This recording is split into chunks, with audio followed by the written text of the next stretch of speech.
So one day my mentor, Peter D. Daniels, told me this story.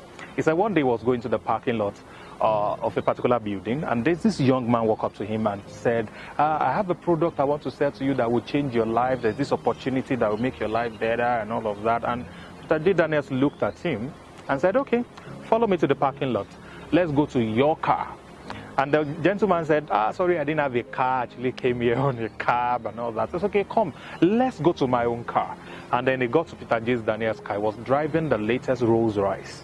And then he said to him, young man, I am the one that has what will change your life, not you that have something that will change my life. How many times do people try to sell the right product to the wrong people?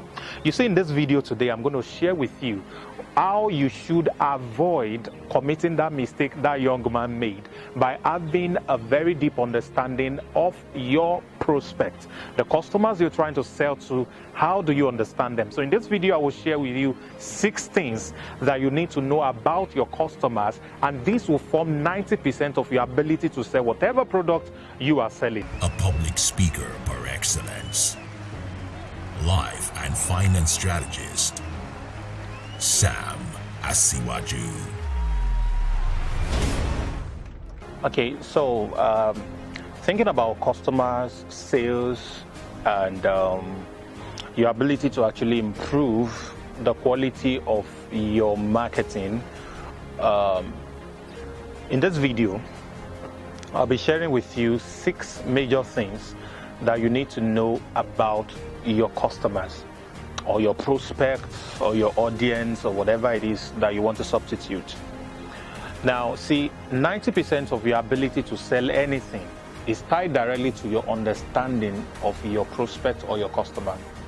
Most of the time, the mistakes that a lot of people do is to just try to sell things without really understanding the people they are trying to sell to. When you understand the person you're trying to sell to, you have a better chance of getting that person's yes on whatever it is that you're trying to sell. Number one, you need to know that you can't sell to everybody. So the few people that you are meant to sell to, at every given time, there are only 7% of the population that are willing to buy whatever it is you are selling. Another 30%, you need to do a little bit of convincing before they actually buy from you. And then there's this 30% that they were not thinking about it, but you can actually work on their mind and get them to want to buy. That's sometimes you go somewhere you never plan on buying it, but because of what they said to you, the way they approached you, there was a connection, and that connection created an ability for you to buy what you were not thinking or planning to buy. I've done it many times, and I'm sure you've done it many times. So in this video, I'm sharing 6 things you need to know about your audience before you are ready to sell to them, about your customers, such that you will be able to have a smooth sailing sale. All right, so number 1 thing is to understand who they are. Who are they? Who are your customers? All right, you can't sell to everybody, like I said, so you have to break it down. Who are the people that you want to sell to? If you're selling clothes, are you selling clothes to working class parents, selling children clothes to working class parents, or are you selling clothes to people who are living in an eyebrow area? Who really are your customers? Who are they? That's the first thing that you need to know about them. All right, and when you're talking about who are they, it's talking about the broad knowledge, a broad understanding of the demography of your customer. Number 2, you need to understand what they do. Yeah, so beyond who they are, you need to understand what they do, because the closer you get to them, the better your chances of being able to sell to these people. So it is important to understand what your people do. Are they entrepreneurs? Are they employees? Are they business owners? What exactly do these people do? All right, that is very important. The third thing you need to know about them is how they think. You see, the way people think determines how they appreciate a product or a service. If you're talking to some people that are still being fed by their parents, you necessarily cannot be able to sell personal development products to them because they don't think they need it. All right, how do these people think? When you want to sell to people, you approach them at the level of their thoughts. When you approach them at the level of their thoughts, your chances of getting connection with them is heightened. All right, so the more connected you are to your prospects, the better your chances of being able to sell. Number 4, you need to understand their emotional data. All right, how do these people buy? How do they make decisions? What really is their emotions at the time that you're trying to talk to them? You see, a few years ago, I was to talk to some core members. These are graduates from college in Nigeria who are doing national service. And then I was talking to about 2,500 of them. I was to talk to about 2,500 of them. Unfortunately, I had prepared a slide, preparing to talk for 45 minutes with a projector, and then I got to the venue of the speech and they told me that there was no projector, so it means I had to make my presentation without a projector. Everything I wanted to share, they needed to see it, but unfortunately I didn't have a projector. That's number one. Number two, these people have been sitting down for about 4 hours listening to boring lectures. They were tired, hungry, and their attention span is less than zero. It was that terrible. Number three, they told me that I didn't have 40 minutes, I only have 10 minutes. Just 10 minutes to speak. That's not the worst thing. Number four, they said what I actually wanted to sell to them, someone had come the previous day to sell exactly the same thing to them, and a lot of them had actually made purchase.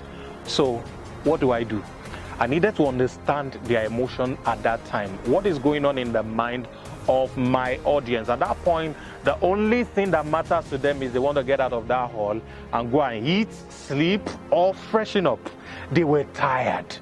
Guess what? I approached them and I spent 10 minutes, and by the time I was done, half of the hall followed me out and they paid again. Now you need to listen to this. They paid again for what they paid for the previous day. How did I do it? I'm going to still talk about exactly what I said in the course of this series. So you need to understand the emotions of your customers. It's very important. Number five, you need to understand needs versus wants. Your customers, what are their needs versus what are their wants? Hair is hair, but to a lady, there's a difference between 6 inches and, is it 24 inches? There's a difference. All right, so hair is hair. But really for ladies, you need to understand that it has to be long. It has to be Brazilian, especially in this part of Africa. So what am I saying in essence? People pay more for things that relate to their wants than the things that they need. Most times, even you listening to me, don't buy the things you need. You often buy the things you want. So you need to understand what are their needs versus what are their wants, so that you can find a way to tie the two together, making them buy the things they need by showing them the things that they want. Most of the time when I sell to people, either directly or to B2B, one of the major things that I look out for is to understand what is the wants of these people, what are their fantasies. All right, from their fantasies, I find a way to attach the fantasy to the product that I want to sell to them that makes it interesting. And finally, the last thing on this video that you need to know about your prospect or your customer is who influences their decisions. There are a lot of people who actually would do things just because somebody they respect and they hold in high esteem is doing the same thing. You have to think about who influences the decision of your targeted audience. Why do you think big brands sign in celebrity ambassadors? It's because of the influence those people have on a lot of people who call themselves their fan. If they see the ambassador use a particular kind of phone, most likely all of the fan of that particular celebrity will try to buy and use that kind of phone exactly. So you need to understand this, your demographic of prospects or customers you're trying to reach, who exactly influences their decision. If you pitch your marketing in line with those people that are actually influential on their lives, your tendency of selling is increased 200%. So we've come to the end of this video. I'll see you in the next series. Hey, thank you for making it to the end of this video. I've got a lot more amazing video I'm sure you're going to enjoy. Just feel free to click on the next one, and don't forget to subscribe for this channel so that you can always be up to date every time I post a video. See you soon. Sam Asiwaju.